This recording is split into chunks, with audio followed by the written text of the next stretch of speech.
Selamat malam semuanya. Nomor 1, apa lawannya suci? Suci lawannya berdosa. Jelas kan? Jadi sederhana. Gak mungkin orang itu suci sekaligus berdosa. Gak mungkin orang itu berdosa sekaligus suci. Jadi hanya ada satu di antara dua, suci atau berdosa. Itu pertama. Lalu yang kedua, kita berada di bulan Maria. Ada dogma, ada ajaran yang harus kita usahakan untuk kita ketahui dan kita pegang. 4 dogma Maria itu nomor 1, bahwa Maria itu Bunda Allah. Artinya manusia yang dilahirkan oleh Maria itu adalah Allah. Yang karena manusia yang dilahirkan itu adalah Allah, maka Maria itu adalah Bunda Allah. Lalu dogma yang kedua, Maria itu tetap perawan. Meskipun Maria itu mengandung dan melahirkan manusia, tetapi dia tetap perawan. Karena manusia yang dikandung dan dilahirkan ini adalah manusia hasil pekerjaan Allah. Roh Kuduslah yang membuat Maria itu mengandung. Jadi manusia yang dikandung oleh Maria yang adalah juga Allah itu bukan hasil persetubuhan suami istri, bukan. Ini dikandung dari Roh Kudus.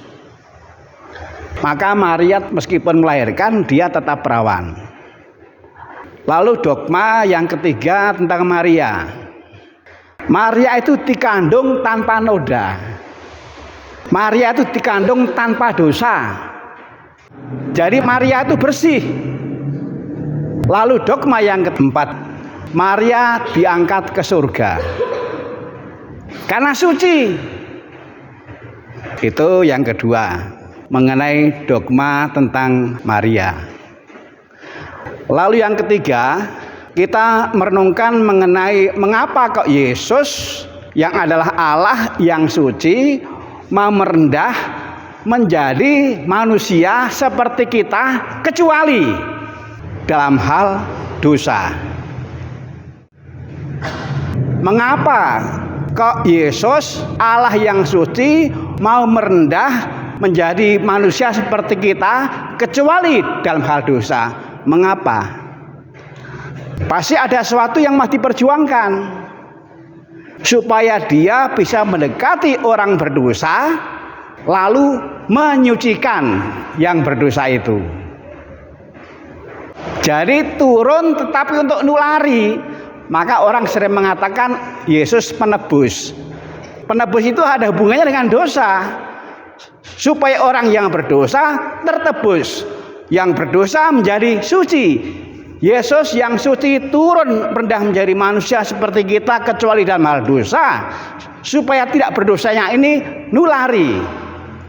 Jadi Yesus bukan untuk membuat yang lain-lain, hanya untuk menyucikan. Harapannya adalah kita ini menjadi lebih sungguh mengusahakan kesucian diri sendiri tetapi juga orang lain. Maka tugas gereja yang utama itu adalah di samping merelakan diri semakin disucikan, kita juga menyucikan dunia. Kita ingat ketika Bapak Suci Paus Fransiskus itu meninggal, mata sedunia melihat. Yang dilihat oleh mata sedunia dari Bapak Suci bukan agamanya. Yang dilihat adalah kesucian yang terpancar dalam hidupnya. Yang dilihat bukan agamanya, kesuciannya yang dilihat. Dan tidak sedikit yang mengatakan bahwa sosok yang seperti ini sungguh dibutuhkan di zaman sekarang.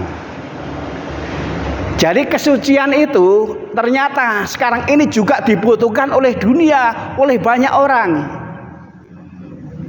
Maka kalau kita menemukan ini, kita sungguh bersyukur Karena kerinduan zaman, termasuk sekarang, ternyata nyambung dengan apa yang diusahakan oleh Allah Bapa yang mengirim Yesus yang suci menjelma menjadi manusia sama dengan kita, kecuali dalam hal dosa, supaya kita ketularan sucinya. Mengapa kok untuk menjadi manusia membutuhkan Maria yang dogmanya ada 4 tadi?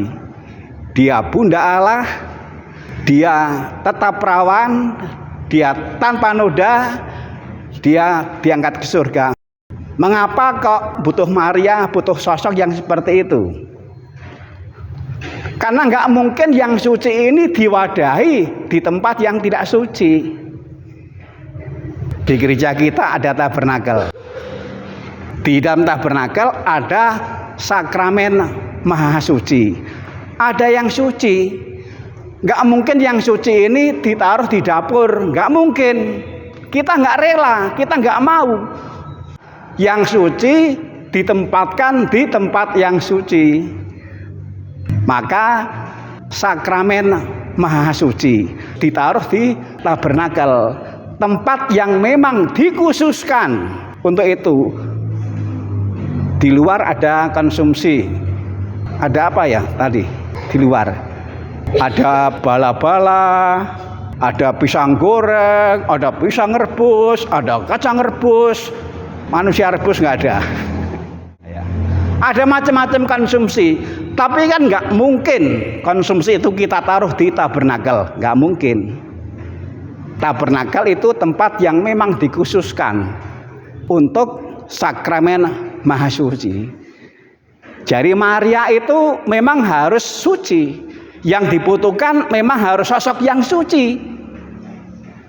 Lalu kemudian kita melihat penanggalan liturgi. Tanggal 2 November itu peringatan apa? Peringatan semua arwah orang beriman tanggal 2 November. Dan apa yang kita lakukan? Kita berdoa supaya mereka disucikan. Bukan supaya hidup lagi, bukan. Supaya disucikan. Artinya apa? Kalau sekarang ini kita berada di tahun jubileum, kita diingatkan. Kita ini peziarah. Tapi peziarah kesucian.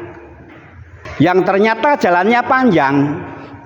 Karena setelah mati pun kita masih harus berziarah. Belum sampai yang dituju. Maka kita berdoa supaya saudara kita yang sudah meninggal tetapi masih berziarah ini disucikan tanggal 2 November. Jadi peringatan arwah orang beriman tapi doanya untuk kesucian. Lalu tanggal 1 Novembernya apa? 1 hari sebelumnya. Hari raya apa?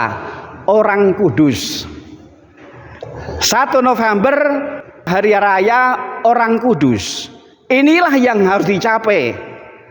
Menjadi orang kudus, menjadi orang suci, ini relnya. Kita ke sana.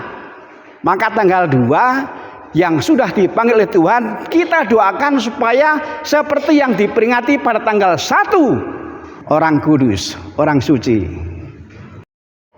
Kita masih bertolak pada penanggalan liturgi. Penanggalan liturgi itu berakhir dengan apa? Ada yang ingat? Kristus Raja semesta alam. Di penghujung waktu, di sana gereja merayakan Kristus Raja semesta alam. Memegang tongkat. Hakim mengadili. Apa yang diadili? Kesucian. Ini perjalanan yang nggak bisa kita hindari. Kalau soal mau ke sini lewat pintu sana atau pintu sana kita bisa memilih. Tapi ingat, ada yang tidak bisa kita pilih. Kalau kita mau seperti Bunda Maria, seperti Tuhan Yesus di surga, kita harus berjalan di jalan kekudusan, di jalan kesucian. Yesus merendah, Yesus berkisah sengsara untuk satu hal, untuk menebus, untuk menyucikan. Lalu kita yang disucikan, harapannya juga kemudian menyucikan dunia.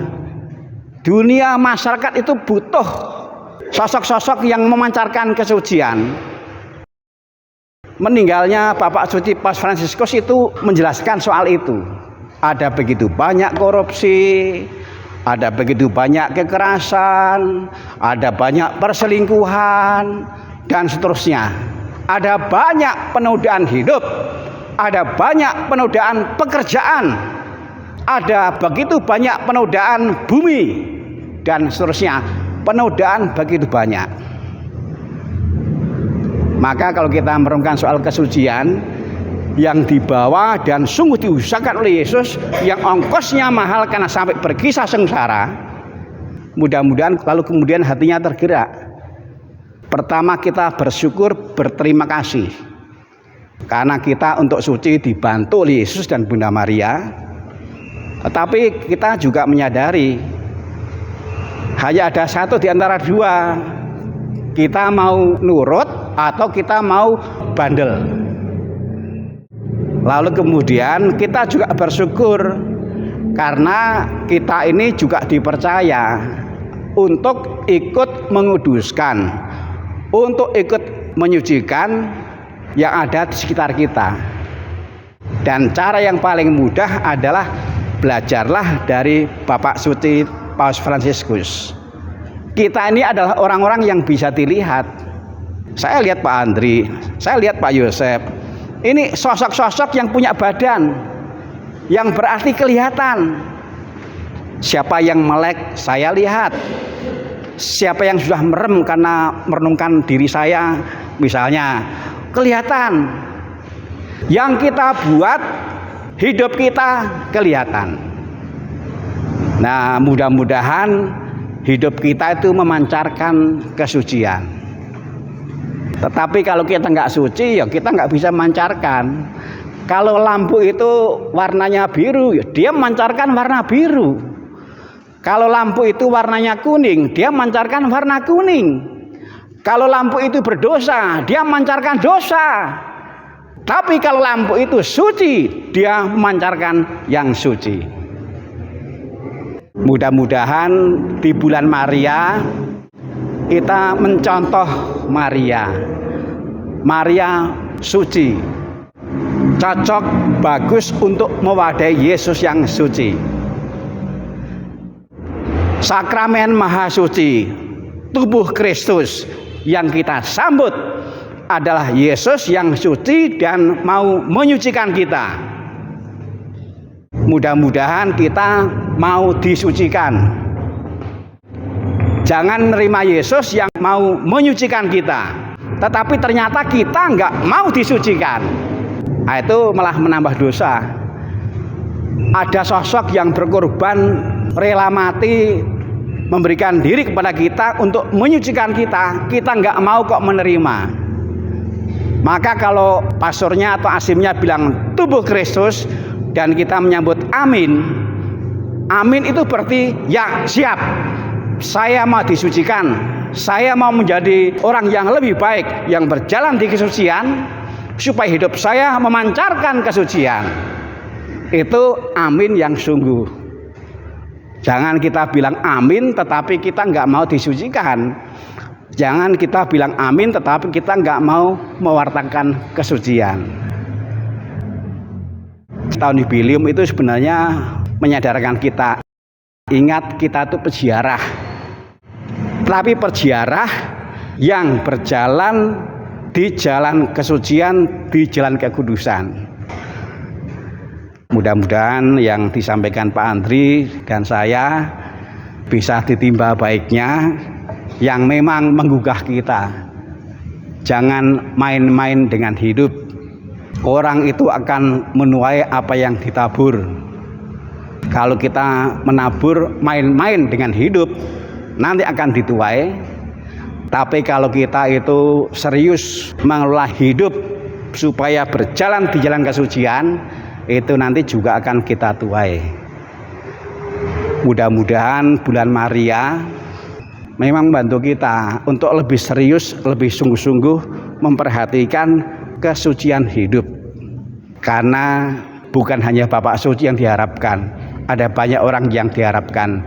Dunia, masyarakat termasuk sekarang masih membutuhkan sosok-sosok yang memancarkan kesucian.